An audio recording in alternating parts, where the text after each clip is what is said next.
कृष्ण वंदे जगद्गुरुम्। 7वां अध्याय का चौथा और 5वां श्लोक।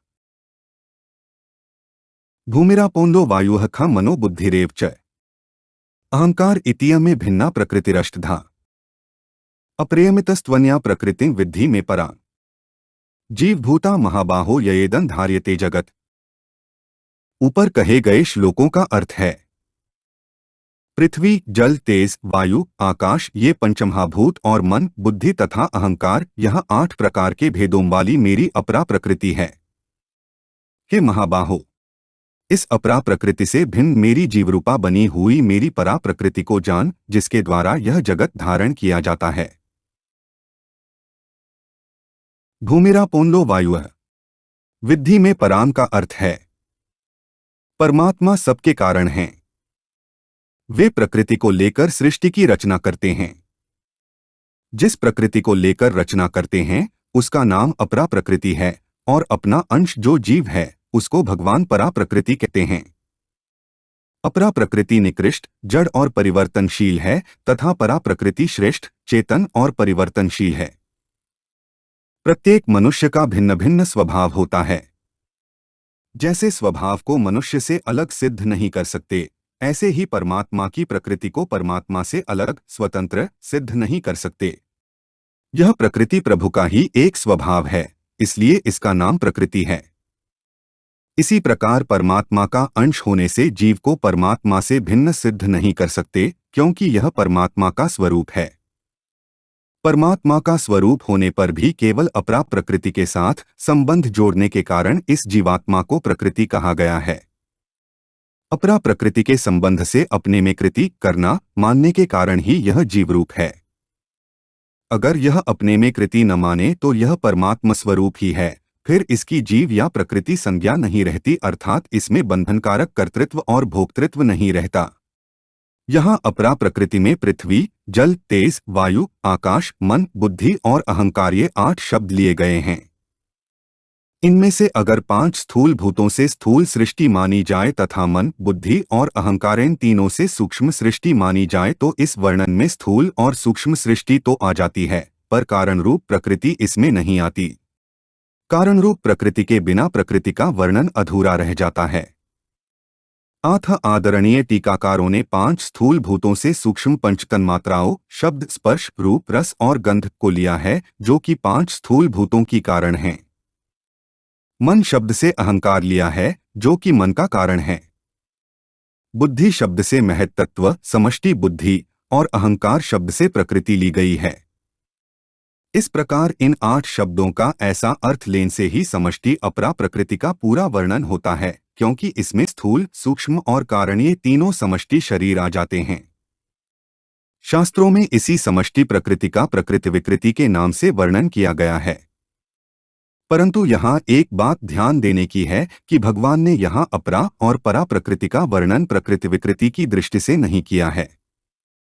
यदि भगवान प्रकृति विकृति की दृष्टि से वर्णन करते तो चेतन को प्रकृति के नाम से कहते ही नहीं, क्योंकि चेतन न तो प्रकृति है और न विकृति है। इससे सिद्ध होता है कि भगवान ने यहाँ जड़ और चेतन का विभाग बताने के लिए ही अपरा प्रकृति के नाम से जड़ का और परा प्रकृति के नाम से चेतन का वर्णन किया है। यहाँ यह आशय मालूम देता है कि पृथ्वी, जल, तेज, वायु और आकाश इन 5 तत्वों के स्थूल रूप से स्थूल सृष्टि ली गई है और इनका सूक्ष्म रूप जो पंचतन्मात्राएं कही जाती हैं उनसे सूक्ष्म सृष्टि ली गई है। सूक्ष्म सृष्टि के अंग मन, बुद्धि और अहंकार हैं। अहंकार 2 प्रकार का होता है। एक अहंहण करके अंतःकरण की वृत्ति का नाम भी अहंकार है, जो कि करण रूप है।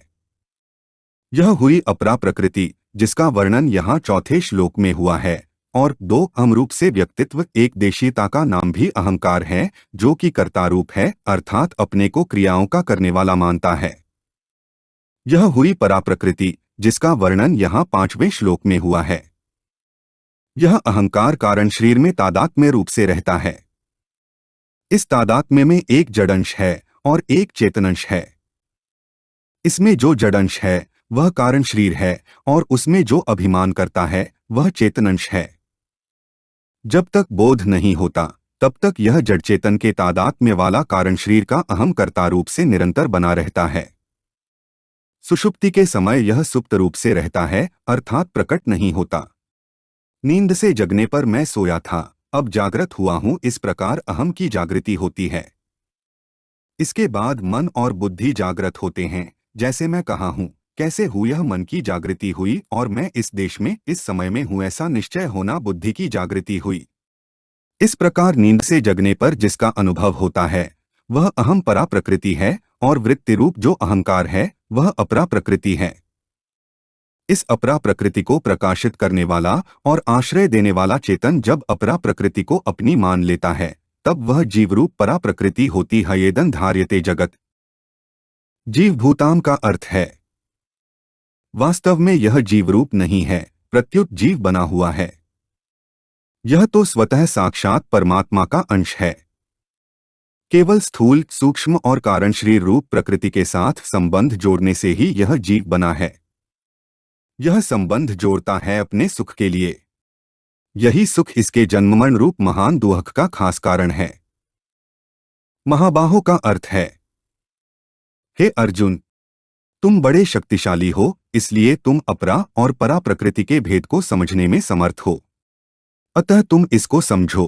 येदं धार्यते जगत का अर्थ है वास्तव में यह जगत जगद्रूप नहीं है, प्रत्युत भगवान का ही स्वरूप है। वासुदेवः सर्वं सत्सच्चाहम्। केवल इस परा प्रकृति जीव ने इसको जगत रूप से धारण कर रखा है, अर्थात जीव इस संसार की स्वतंत्र सत्ता मानकर अपने सुख के लिए इसका उपयोग करने लग गया। इसी से जीव का बंधन हुआ है। अगर जीव संसार की स्वतंत्र सत्ता न मानकर इसको केवल भगवत स्वरूप ही माने तो उसका जन्ममरण रूप बंधन मिट जाएगा। भगवान की परा प्रकृति होकर भी जीवात्मा ने इस दृश्यमान जगत को, जो कि अपरा प्रकृति है, धारण कर रखा है, अर्थात इस परिवर्तनशील विकारी जगत को स्थायी, सुंदर और सुखप्रद मानकर मैं और मेरे रूप से धारण कर रखा है। जिसकी भोगों और पदार्थों में जितनी आसक्ति है, आकर्षण है, उसको उतना ही संसार और शरीर स्थायी, सुंदर और सुखप्रद मालूम देता है। पदार्थों का संग्रह तथा उनका उपभोग करने की लालसा ही खास बाधक है। संग्रह से अभिमानजन्य सुख होता है और भोगों से संयोगजन्य सुख होता है। इस सुखासक्ति से ही जीव ने जगत को जगत रूप से धारण कर रखा है। सुखासक्ति के कारण ही वह इस जगत को भगवत स्वरूप से नहीं देख सकता। जैसे स्त्री वास्तव में जनन शक्ति है, परंतु स्त्री में आसक्त पुरुष स्त्री को मातृ रूप से नहीं देख सकता, ऐसे ही संसार वास्तव में भगवत स्वरूप है, परंतु संसार को अपना भोग्य मानने वाला भोगासक्त पुरुष संसार को भगवत स्वरूप नहीं देख सकता। यह भोगासक्ति ही जगत को धारण कराती है, अर्थात जगत को धारण कराने में हेतु है। हमारे चैनल को सब्सक्राइब करें। अगर यह वीडियो आपको अच्छी लगी तो वीडियो को लाइक करें, वीडियो को अपने दोस्तों के साथ शेयर करें, अपने सुझाव हमें कमेंट करके बताएं। जय श्री कृष्णा।